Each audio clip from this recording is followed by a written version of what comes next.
नमस्कार, आपका स्वागत है। जिन लोगों के जन्म कुंडली में राहु छठे भाव में मौजूद रहता है, ऐसे लोगों के शत्रुओं की संख्या ज़्यादा होती है, क्योंकि लोग इनसे जलते हैं। लेकिन शत्रु पराजित हो जाते हैं और ये नेटिव जीत जाता है।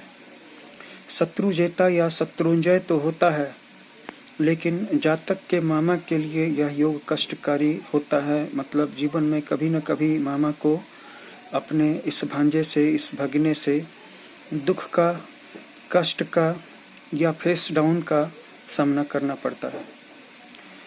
दूसरी बात, जातक का दिमाग तेज होता है।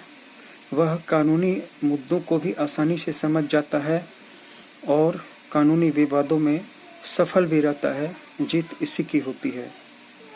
इसके अलावा जातक को स्वास्थ्य संबंधी समस्याएं हो सकती हैं, विभिन्न प्रकार की बीमारियां हो सकती हैं।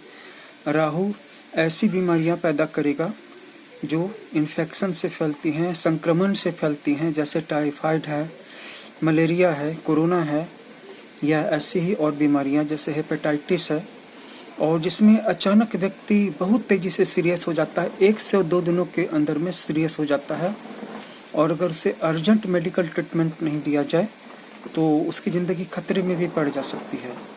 वहीं छठे भाव में राहु है तो उसके कर्जे तो बने ही रहेंगे। बिना कर्जों के वह 1 महीना भी नहीं चल पाएगा, और कर्जे कुछ ज़्यादा ही होंगे। कर्जों से वह हमेशा जूझता रहेगा। दूसरी बात यह है कि जातक हाईली रिएक्टिव होता है। संघर्षों और विवादों में कूदने की प्रवृत्ति होती है, उलझने की प्रवृत्ति होती है। बच के निकलना नहीं आता है, अवॉइड करना नहीं आता है, नेग्लेक्ट करके नहीं चल सकता है। और इस तरह से उसके ज़्यादा शातिर, ज़्यादा होशियार शत्रु उसकी शक्ति को या उसकी चालों को समझ लेते हैं। किसी छोटी चीज़ में पहले उसको उलझा लेते हैं, उसकी प्रतिक्रिया के बाद उसकी ताकत को आंक लेते हैं, और बाद में बड़ी चाल से उसको ध्वस्त कर देते हैं। इसीलिए जातक को रिएक्टिव होने से बचना चाहिए। अगला बिंदु यह है कि जातक को दुर्घटना में या कहीं पर भी चोट लगने की प्रवृत्ति होती है।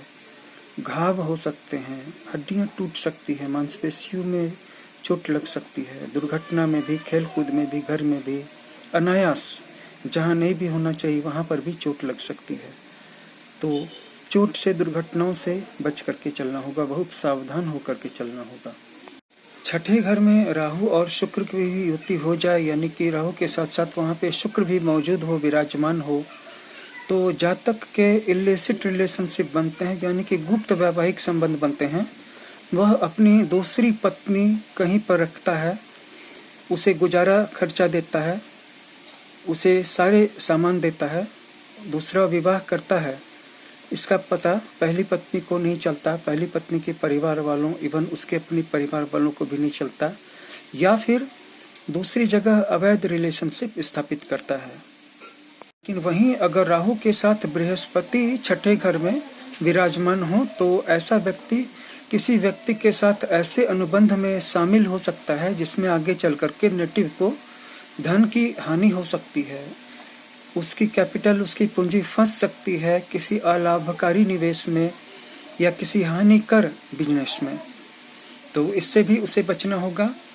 अगर सारी बातों का सारांश निकाल लें तो विवादों में उलझने की प्रवृत्ति से अगर आप बचेंगे तो आपकी सामाजिक प्रतिष्ठा भी बचेगी, और बिजनेस में घाटा लगने की टेंडेंसी भी कम होगी, क्योंकि गाली गलौज करने से राहु के साथ साथ बुध और बृहस्पति भी खराब हो जाते हैं।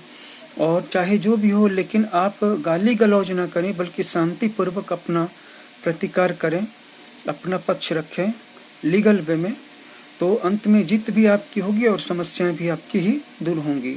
इसलिए कभी भी अपना आपा ना खोएं। तो इस वीडियो में राहु के बारे में इतना ही। मिलते हैं फिर अगले एक और वीडियो में बहुत जल्द। यहाँ हम आपकी जन्म कुंडली का, होरोस्कोप का और पामिस्ट्री का फुल एनालिसिस करते हैं। नीचे दिए गए व्हाट्सएप नंबर पर संपर्क करें। वीडियो वॉच करने के लिए धन्यवाद।